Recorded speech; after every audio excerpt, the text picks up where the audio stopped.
In the midst of winter, I finally learned there was in me an invincible summer. Albert Camus. This is a quote that I have just read on Michaela Jones' post that she yesterday celebrated 13 years in recovery. She says, wasn't going to mention it, but in a moment of recovery coincidence, I came across this quote for which some reason I want to share.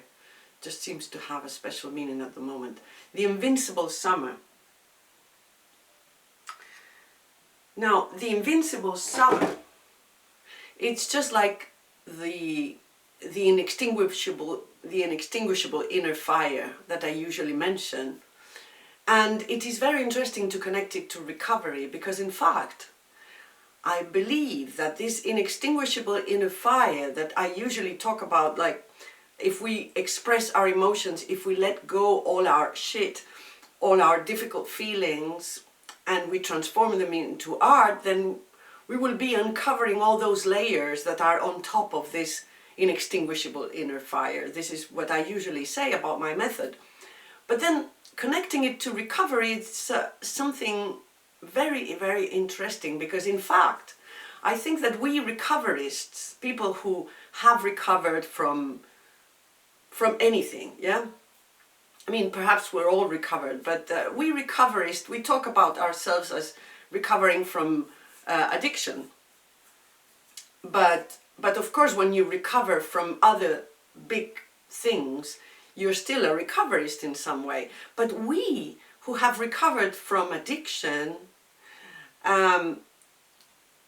we have recovered as well from stigma and self-stigma, from society looking at us and pointing the finger at us. So our recovery is especially powerful. When we do recover, we change our identity, we construct a new sort of identity. And this allows us to have this inextinguishable inner fire, because it becomes something that you want to give away to people. It becomes a force that you don't want to keep for yourself. You want to share it, and therefore, by sharing it, this fire, it becomes inextinguishable. It's just always there, burning. And I believe as well, because of course, you know, yeah, my addiction was in my teenage, and now I'm 58, so it's ages ago.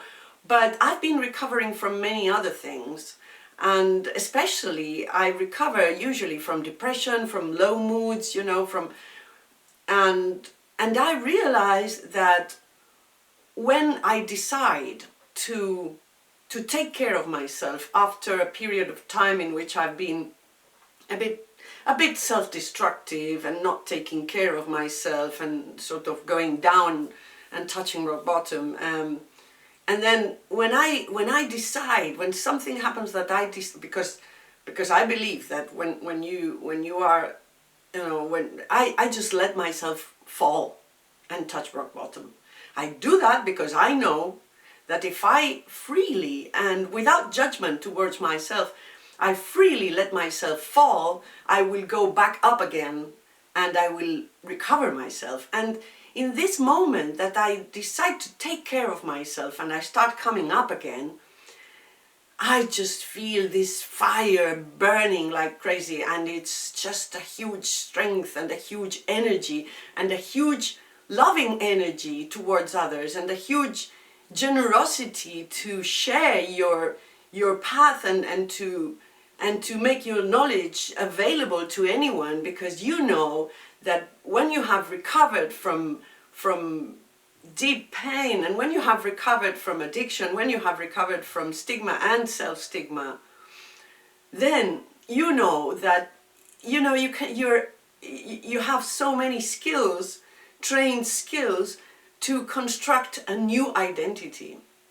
And our identity is so multiple, it's so rich, that we have always such a huge potential, no matter our age, no matter any restriction. You always have this immense potential.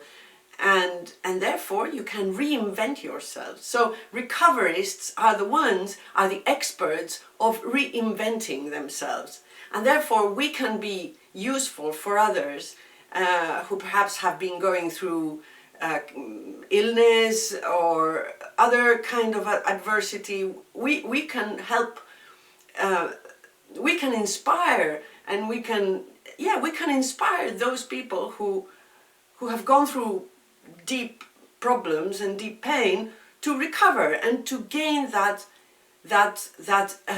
invincible summer, that inextinguishable inner fire.